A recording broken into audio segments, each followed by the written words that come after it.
Hey guys, Michael here. I've been rewatching this Brian Harpole interview, and every time I watch it, there's something off about it. It's just not quite right. And something that kind of caught my attention was when he was talking about drones. Sean Ryan asked him about drones and did you guys have a drone up in the air to surveil the rooftops? And Brian Harpole, he gives an interesting answer. And I'm going to explain to you why I think it's interesting here in a minute. Let's watch the clip, though. In your coordination with UVU, did they offer any assistance, anything at all? Yeah. Did you ask them of anything? Absolutely. So we come in and we start looking at things immediately. Like, where are our risks? What's our risk assessment when we come in? That's why we get there. That's why we start doing the advance so early. We walk it. We build it ourselves. And so initially, I spent thousands of dollars on drones last year and got the guy's license. But if the area lies in the Provo, Utah airspace, I can't fly it. That's a 107B. We can't break the rules. Right? And then you have secondary restrictions, probably due to heavy foot traffic for the school, but I can't go in and break the rules. There's laws for a reason. And so now the school could have flown drones, the PD, but they didn't have them, right? But Orem PD has a drone unit active and professional, and that police department, I will tell you right now, is awesome. They get it. They were there, they helped both on the soft side and the hard side.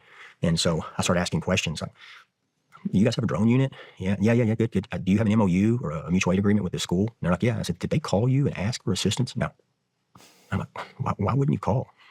And then so, that's one. So just, I can't go in and break the law. Okay. I did a little digging.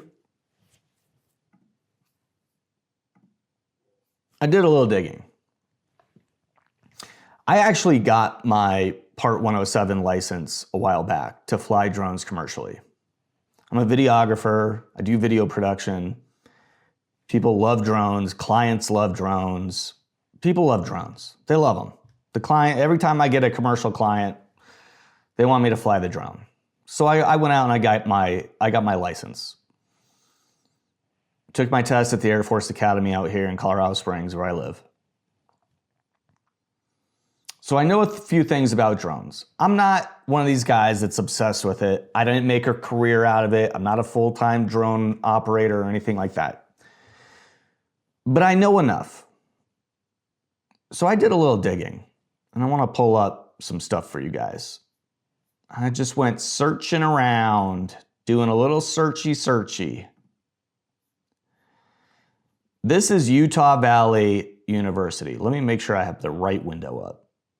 Okay, I do. I'm still new to this streaming kind of stuff. Okay. Utah Valley University here. And down here we have the Provo Municipal Airport. This is a Class D airspace, meaning, well, you don't really need to know what it means, but basically it goes like this. A, B, C, D.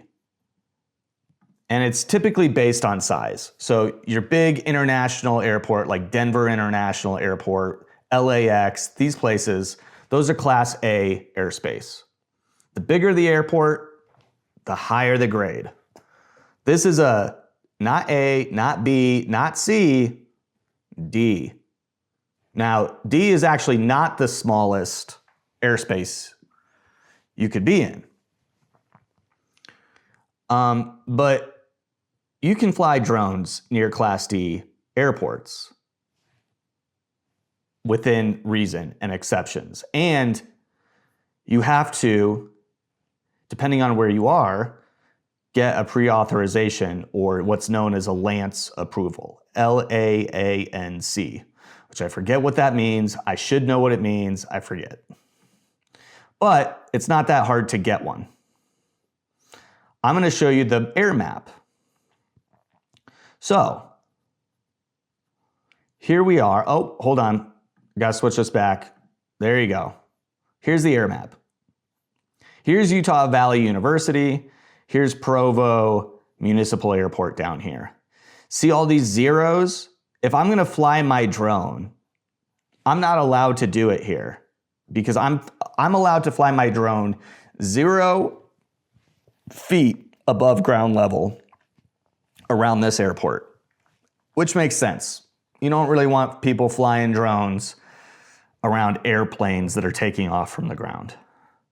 Out here, 200 feet, and up here, I can go up to 400 feet as long as I get authorization to do that, which I can tell you, I've been through the authorization process, and it's easy. It's not difficult to get an authorization to fly there. Let's see what else Brian Harpole has to say. But so far, this thing of him saying, I've been Provo, Utah, I can't fly. No, we can't fly our drones. I don't know where he's getting that from. Either he's misinformed or he's lying. I'm not saying he's lying. I'm saying it's possible that he's just misinformed. He just might be misinformed. All right. Let's go back to the interview. I can't make my guys break the law. I can't go in and do something that would jeopardize their. Do you have any idea why they would say no? I mean, was this malicious? Was this being malicious I don't towards know Charlie? if no's the right one. I would say, did you ask? Did you ask this awesome PD that would probably help you in a heartbeat? Did you have an MOU with? Did you even ask them? And the answer was from them, we didn't get asked. We didn't get asked. And then so table the drones, which would have been awesome. Absolutely. I believe in them, but I can't break the law to do it. We're out there not only protecting them physically, but He wouldn't have had to break the law to do it. That's the thing. He wouldn't have had to do it. He would have just had to get pre-authorization. And whoever he's paying to get a license, whoever his guys that he get paid for to get the drones, thousands of dollars for them to get drones, get them certified to fly them, they ought to know that. They ought to know that. And then he's talking about, well, he alludes to it. He doesn't quite say it, but he's like, well, there's a lot of foot traffic, so we couldn't fly him because of that. But the school could. He's like, I can't break the law. But who makes the law? The school? So the school can break the law? Some of this stuff just doesn't add up. Like what he's saying is just kind of conflicts with itself, And I'm trying to be generous. I'm trying to be charitable here. I'm trying to think through like, okay, it's possible that maybe he would need a waiver in order to fly over a group of people. I could see that being the case. I know that was a rule a while back with the FAA. I don't know if they've addressed that because it used to be a nightmare. They'd say, oh, you can't fly over any event. It's like, how do you film the most important concert of the year if you can't fly over people? How do you film the craziest, coolest events of all time if you can't fly over people? How does Red Bull do anything if you're not allowed to fly over people? Well, they do all that stuff because they get a waiver. They just apply for a waiver. And I find it hard to believe that this guy who he spent thousands of dollars on drones and getting some of his security licensed to do it, the idea that they don't know how to apply for one of these waivers is crazy. Or the fact that they've never applied for one, maybe. Maybe they don't usually apply for one. Maybe they just do whatever they want to do, usually. Except for today. Except for in this particular situation. I don't know, it seems odd. Let's listen to a little more. I have to protect the reputation of the client also, and that's a whole separate thing of protection. So the drones would have been awesome, but I can't break the law. They could have used them. They chose not to. And you got Overwatch. Snipers on roofs. I got guys that are qualified. That's their career. But this is not a State Department job. I don't have an ITAR, and this isn't Iraq. Mm-hmm. This is Utah. I can't go in and set up observation points with snipers. That's against the law. I can't break federal and state law to do what we need to accomplish. So that's their job. Our job is the close protection bubble, and there's a saying on this, and there's areas of responsibility, and we cut up the areas of responsibility in this pre-meet, or when we start doing the advance. All right, we've got this, you've got this, and so they have that Overwatch It's like capability, and they have an MOU for SWAT for that through Orem, not utilized. Don't know why. That's a question for them to ask. Why didn't you call? Well, why didn't you ask for assistance, especially when this crowd grew and grew and grew?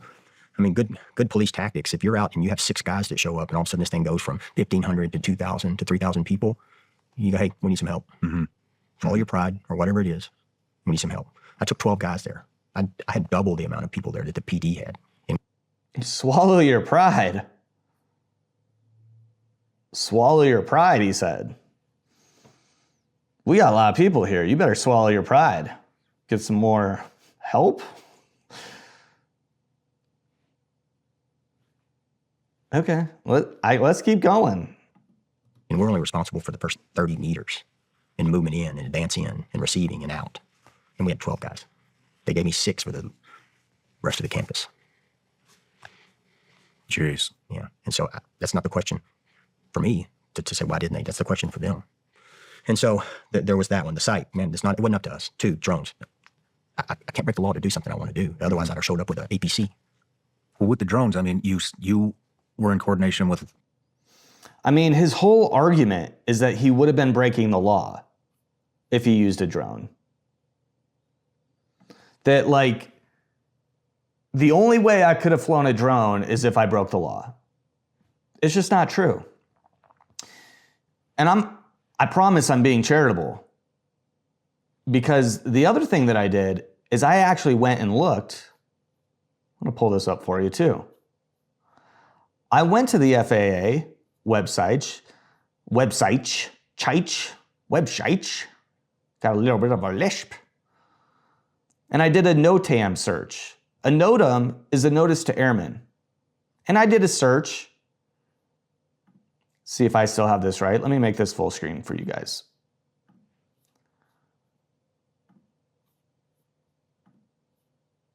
From September 9th, 2025 to September 11th, the day after Charlie was killed, 2025. I searched for any notice to airmen that would indicate that you can't put a drone up anywhere near the airport within 5 miles, 4 to 5 miles. These are long-term NOTAMs that aren't particularly applicable to UVU and the Charlie Kirk event. I'm being charitable. I'm trying to find a reason why he couldn't put up a drone because he's adamant that he could not do it. The school could have done it though, so ask them. Oh, PD could have done it. Ask them why they didn't do it.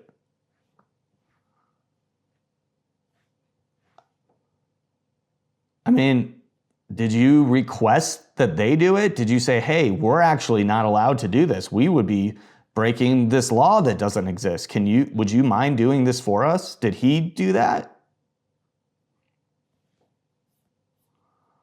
No, he didn't.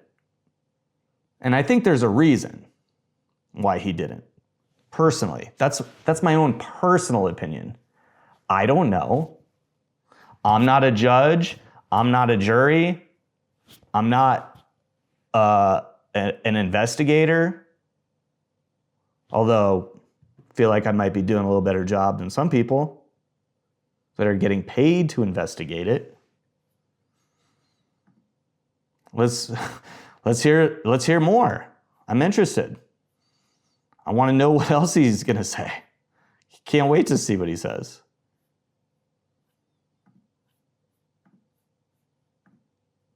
Local police department, correct? No, the UVU has jurisdictional authority. It's their campus. Orem is the outside city. They weren't there because they hadn't been asked to come by, and we can't ask them to come. I can't call Orem PD and say, man, send me 10 guys. I can't do that. I don't have the authority to do that or the budget. Mm-hmm. But the city, the school PD has an MOU or mutual aid agreement with them. Why not just call them and say, hey, can you guys send us 10 guys over here for Overwatch, all that? And I say that only because we had previously talked about areas of responsibility. Mm-hmm. And in the areas of responsibility, and our guys all have not only an area of responsibility, but there's a job in a job. So you have your area and you have a job for that area, but then you also know the guy's area and job next to you in case he goes down or something, you have to backfill him. And then we have the bubble around the protectee. And mathematically, 2,000 people are in front of you. Where's mathematically the threat coming from? The front. Right. And so we're looking for walk-ups, people walk up, sitting down a package, walking away, displaying a firearm, everything from throwing balloons full of piss to muriatic acid. We've had all kind of stuff thrown on us over the years. And so there's a reason why those things are set up that way. And there's a reason why those guys that day were set up around there. Every guy has a job. Every guy has a detail. Every guy knows the guy's job next to him. And so we have that set. And then other people have areas of responsibility. Well, the Monday before the event, we were still working through the arrival. And so we have concerns with rooftops. We got a location that we're not keen with. We know what our responsibility is. We know what our statutory authority is. We know that we can't go up and set up our guys in sniper observer positions. It's not going to be allowed. And so we have some correspondence with the chief of the school. Okay. I mean, this sounds ridiculous. We can't have sniper positions. What if you don't bring what if you just go up there and observe? What if you just block the entrance to the roof? Why don't you just have a guy stationed there? He just said he had 12 guys on the ground around Charlie. Okay. You couldn't spare one or two of those guys to go do that job? I don't know. I really feel, and it's not just because of this, it's not just because of the things he's saying here. It's because of how weird this whole thing is, top to bottom. There's just so many weird things about the murder of Charlie Kirk, a guy who, to be honest, I barely knew who he was. I knew he had a podcast, and I knew he went to college campuses and got into heated arguments with college kids about political issues or seemingly political issues. That was the extent of my knowledge about Charlie Kirk. I didn't follow the guy. I'm not a political guy. I don't really like politics. I don't like politicians. I don't like the bickering and the fighting and like all this like I don't like being married to ideas about things. And I wasn't that interested in this particular mystery, if you want to call it that, because like everybody, I believed the original narrative.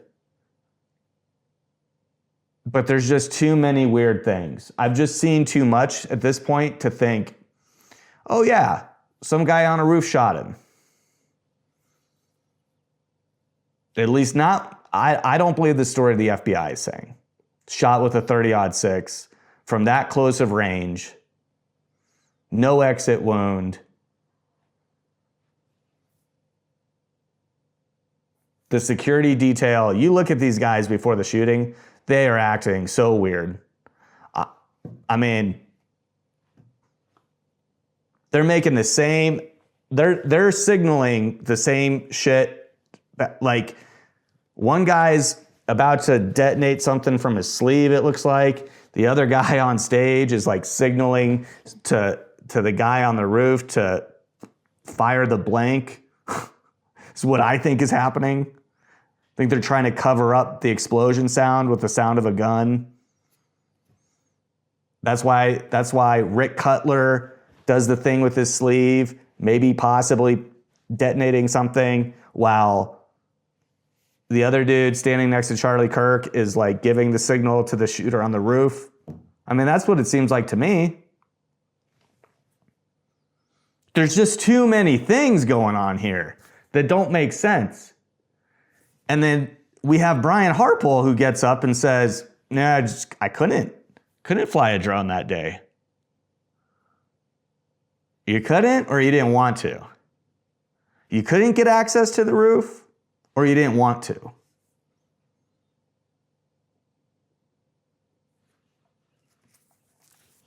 Let's keep going. On that day, on Monday before Charlie was killed. And why this hadn't come out and why he won't stand up like a man and admit this, I don't know. But he's watching a bunch of men lose their careers, and he's okay with it. Whoa. On Monday before. I got to back that up. Who's he calling out here? I think I know, but even I'm like listening to that thinking we got to hear that again. We got to hear that again. The Monday before the event, we were still working through the arrival. And so we have concerns with rooftops.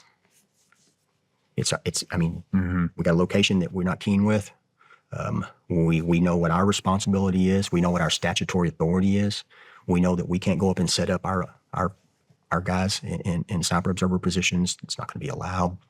And so we have some correspondence with the chief of the school on that day, on Monday before Charlie was killed.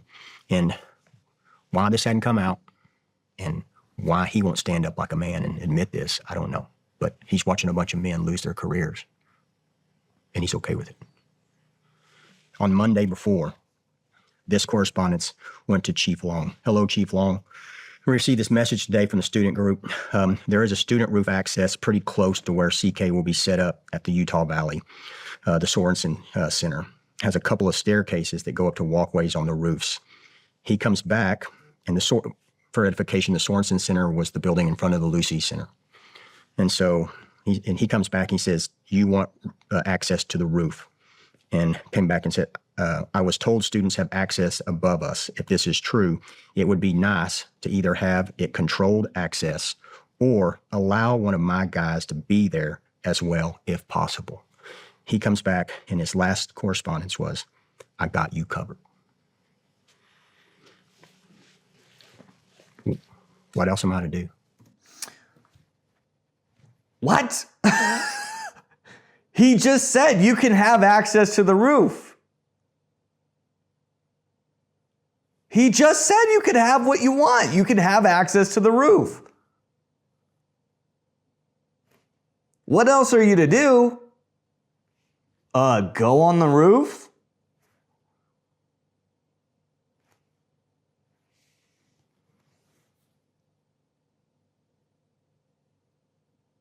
I'm thinking about whether I want to replay that or not, but I think it might make me too angry. I think I might get too angry if I replay that again.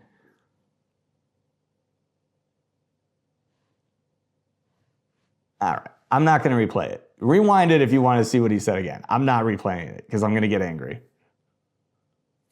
This is a grown man, ladies and gentlemen. This is a fucking grown man. This is wild. This is a grown man saying these things. They said, I got you covered. Whatever you need. Not, we got you covered. We're going to send our own employees up there. If I'm being charitable, then that's what Brian Harpole thought he meant. That they were just gonna be like, oh yeah, we're gonna send the school security to deal with this, even though it's your event. When a command level person from an accredited police department says, I've got this area. Jeez. Have you been in who is that? That was the chief of police for the UVU police department. We called him. He's never called us back. Holy shit. Holy Does he have a name? Chief Long. Chief Long. And I didn't know if it said deputy in that or not, because in the correspondence or in his stuff on the website, it says Deputy Chief Long, but we just called him Chief Long. So it's like, yeah, I got guys that are 10 times more qualified than what he could have produced for us probably. So literally all they had to do is post anybody at that stairwell. Stairwell, Or roof, put a drone up. Or let us. let you do your job. Or let us. You know, we Okay, there he goes again. Or let us. You just showed us the text, bro. You just showed us the text where he said, I got you covered. You want access? You can have access.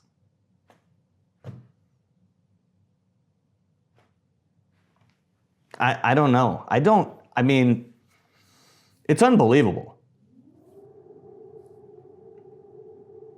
It's literally unbelievable. Our team is built.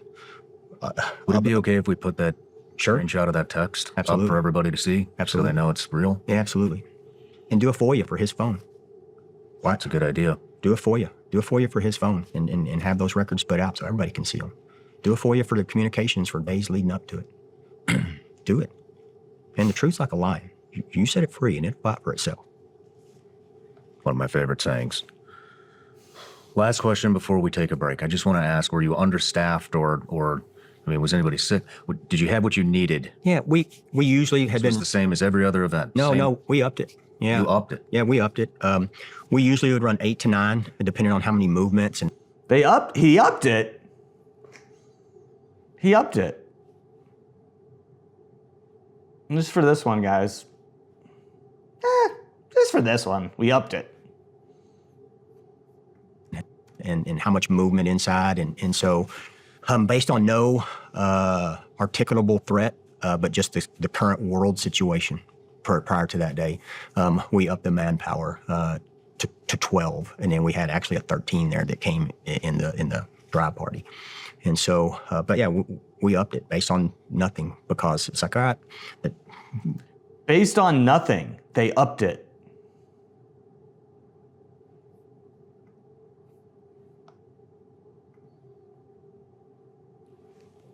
Based on nothing, guys. It was based on nothing. We upped, I added to the cost of security. Why? No real reason. Just felt like shelling out more money to my team. Just wanted to give a little extra holiday money to my team. Give them some extra work hours. We upped it based on nothing. I do that all the time in my business. I up expenses based on nothing. That's what I do it all the time. That's why I'm so good at business. We're in a kind of a place where we don't want to be. We're expecting a big crowd. It's the first one. We don't want to get behind the 8 ball. In security industry, it's a prevention industry, not a response industry. It is a response industry, but it should. Okay. We had a big crowd. That was his answer. We upped it because there was a big crowd. Isn't there always a big crowd? I don't understand. I thought Charlie Kirk was drawing big crowds. We upped it because there was a big crowd that we always have. Be a prevention industry, so they're in the prevention model. And so you can see, if you pull the schematic up, the placement I put for our guys. And on that day, thank goodness we had them, because where the tent was that Charlie was under, there's a giant walkway above him. And when we were doing the walk that morning, one of the things that didn't come out in our advance was there was giant rocks that they use for architectural design all around there. And so we're seeing these rocks on the ground, and it's like, oh, people can come by and pick up these rocks and then throw them down on us and throw them down on Charlie. And so we did a temporary criminal trespass zone right above him on that bridge walkway, so that people couldn't come in it and throw rocks down on him. And so, but the problem is that we had to get PD units in here to take that area of responsibility. And we told them, hey, just like out there, we need you here to have oversight coverage, because one, it's a tape line. It's not a hard, wall or anything. And so you need statutory authority under Utah law to say, hey, you can't come in or you can be arrested. And so the PD came and did that. And then we had one, Scott, that did a hellacious job on making sure they stayed there and did their job. And so, thank goodness we brought extra people. Mm-hmm. And so we upped our manpower for that one. Okay. I feel bad. Listen, I feel bad. I feel bad in this weird way about the fact that I just don't believe this guy. Doesn't mean he's guilty of anything. Just because I don't believe him.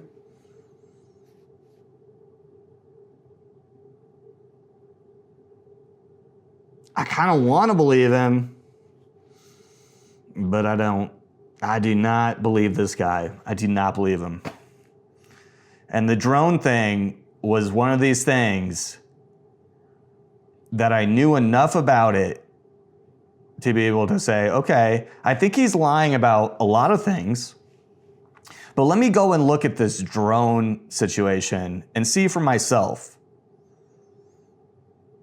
I wanted to see for myself if there was any real reason why they couldn't fly that day. And it doesn't appear that there was. So he's either misinformed or he's lying regarding the drones. And as far as the rooftop access, I mean, I'm pretty sure the school and the authorities there said you can have access to the roof. And he just didn't do it. Which, when you combine that with all the other things that seem odd about this situation, that seem odd about the behavior of the people around Charlie Kirk that day in very close proximity to him, whether that's the security detail or people like Mikey McCoy, or, I mean, some people are even calling out this Terrell Farnsworth, the videographer. There's just enough behavior. And then you have the way Erica Kirk is. I mean, go online. Like, nobody thinks this lady is upset that Charlie's dead. There's just too much to be suspicious about.